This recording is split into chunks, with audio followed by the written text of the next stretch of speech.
If you look at some of the countries that have the largest quantities of gold in the world, particularly in Europe, they don't have a single minefield of gold. Ask the French whether they do. Ask the British whether they do. Ask the Dutch whether they do. Ask the Swedes whether they do. They don't. But they stockpile gold because they are looking to the future, which also justifies the question, for whose benefit is the gold mined? And how much gold is mined legitimately? We now know that almost 42% of the gold that leaves the continent of Africa is illegally mined. And it finds its way in the souks in Dubai, and it finds its way in Qatar. It finds its way in Switzerland. It finds its way in Hong Kong. It finds its way in Shanghai. It finds its way in Paris. It finds its way in London. Most of it being taken away, even in war environments or environments that are conflict prone. That is the fate of most of the gold that we now see in the Sahel in Mali. That is the fate of most of the gold that we see in the Democratic Republic of Congo, which then is smuggled through different countries, so that the countries where gold originates from do not benefit as much as it does. We discuss the gold that Africa is so famous for. You know, historians tell us, and they tell us correctly, that in the year 1324, Mansa Musa, who had become a Muslim, determined to travel to Mecca, and he traveled with so much gold that when he arrived in the Arab world, he disturbed the price of gold and international commerce for many years. And Mansa Musa is immortalized in history because of the gold that came from Mali. That gold is gold that has defined Africa. When in the 15th century, the Portuguese had started their explorations, and they were moving across Western Africa, and they arrived in what was then known as Ghana by different definitions and different names, but then not officially Ghana. They found so much gold that they named the place Gold Coast. That name Gold Coast remained until the year 1957, and it attracted many countries. The Dutch were there, the British were there, because there was so much gold. Gold, this mineral that has become so important, then defined trade for a very long time. It was not only restricted to Ghana. We know that it was to be found, as we already know, in what is now Mali. It was to be found in what is now Burkina Faso. And gold is a plenty in different parts of Africa. We now know that gold is to be found in the Democratic Republic of Congo. Gold is found in Tanzania. Uganda has found her own gold. Rwanda has found her own gold. In Kenya, there were little products which were gold-related. Indeed, we have some local names that corrupted the name gold, called Ikolomani. That is how gold was present in the continent of Africa. The question then is, who has benefited from that gold? Your typical Africans who are mining gold, who are using it as a precious metal. You'd find it in the households of the kings in Benin, amongst the Akan in Ghana, amongst the Ga people. You'd find it amongst the Mosi people. You'd find it amongst the Malinke. Gold was something that was traded in that way. You'd find it in the households of Bunyoro, Kitara, and the Baganda, and the Monomotapa Empire, and even amongst the Zulu in Nigeria, and amongst the Pedi in Nigeria. But with the advent of colonization, and prior to that, with the advent of European exploration, some of the things that attracted the latter-day colonizers was gold, among other things, because gold acquired currency that was unique, so that the many currencies in the world were pegged on gold. The value of gold was something that never changed in the dramatic way that we now know of the fiat currencies. And they started forming companies. Anglo Gold Ashanti, operating in Ghana. Anglo American, Barrick. All these companies are now indeed the major players, the still waters in South Africa. And we now know that gold has become an important factor and a player in the African continent. Let us look at the continent of Africa and see how gold has become very important. Look at South Africa, which is famous for gold. If you look at the origins of Johannesburg, and you look at some of the names, you look at how the Dutch immigrants who came to the Cape of Good Hope made their fortune, it was because of gold. If you look at the foundations of the stock exchanges at that time, it was because of gold.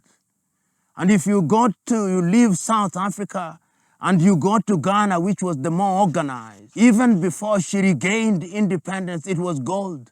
And when she regained independence in 1957, we know that the companies such as Anglo Gold Ashanti were companies that were trading largely in London. And it is because of gold.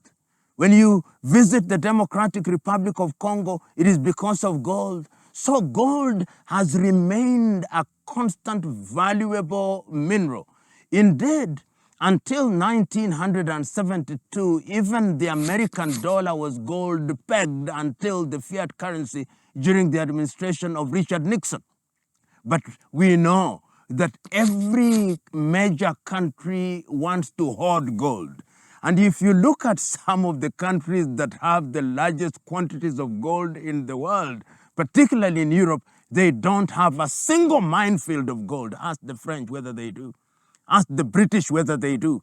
Ask the Dutch whether they do. Ask the Swedes whether they do. They don't. But they stockpile gold because they are looking to the future, which also justifies the question, for whose benefit is the gold mined? And how much gold is mined legitimately? We now know that almost 42% of the gold that leaves the continent of Africa is illegally mined. And it finds its way in the souks in Dubai, and it finds its way in Qatar. It finds its way in Switzerland. It finds its way in Hong Kong. It finds its way in Shanghai.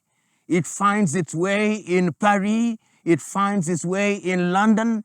Most of it being taken away, even in war environments or environments that are conflict prone. That is the fate of most of the gold that we now see in the Sahel in Mali.